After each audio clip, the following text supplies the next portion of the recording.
Stay rooted. If you had told us a year ago that we would write a devotional on how God restored our friendship, our business, and our faith walk, we would have laughed in your face. Seriously. It all seemed impossible at the time, but we serve a God who specializes in the impossible.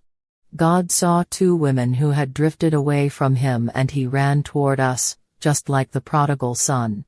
He met us in our pain, frustration, and broken friendship, and He did a new and beautiful thing in our hearts and lives that still leaves us speechless. If you're in a challenging season in your life, we want to encourage you to cling to God. We can't promise you that walking with Christ will be without difficulty. But we can promise that if you turn to Him during the hard times, release control, check your heart, seek godly community, and receive His grace, you will find strength for today and hope for tomorrow. We love you all. Stay rooted. To stay connected with the Rooted Life, join their newsletter for exclusive content and more resources. To illustrate the point further, Jesus told them this story. A man had 2 sons. The younger son told his father, "I want my share of your estate now before you die." So his father agreed to divide his wealth between his sons. A few days later, this younger son packed all his belongings and moved to a distant land, and there he wasted all his money in wild living. About the time his money ran out, a great famine swept over the land, and he began to starve. He persuaded a local farmer to hire him, and the man sent him into his fields to feed the pigs. The young man became so hungry that even the pods he was feeding the pigs looked good to him, but no one gave him anything.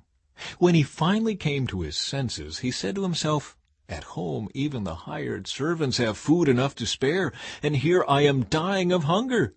I will go home to my father and say, 'Father, I have sinned against both heaven and you, and I am no longer worthy of being called your son. Please take me on as a hired servant.'"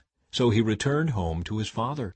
And while he was still a long way off, his father saw him coming. Filled with love and compassion, he ran to his son, embraced him, and kissed him. His son said to him, "Father, I have sinned against both heaven and you, and I am no longer worthy of being called your son." But his father said to the servants, "Quick, bring the finest robe in the house and put it on him. Get a ring for his finger and sandals for his feet, and kill the calf we have been fattening. We must celebrate with a feast, for this son of mine was dead and has now returned to life. He was lost, but now he is found." So the party began.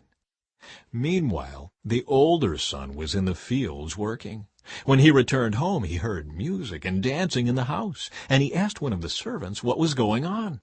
"Your brother is back," he was told, "and your father has killed the fattened calf. We are celebrating because of his safe return."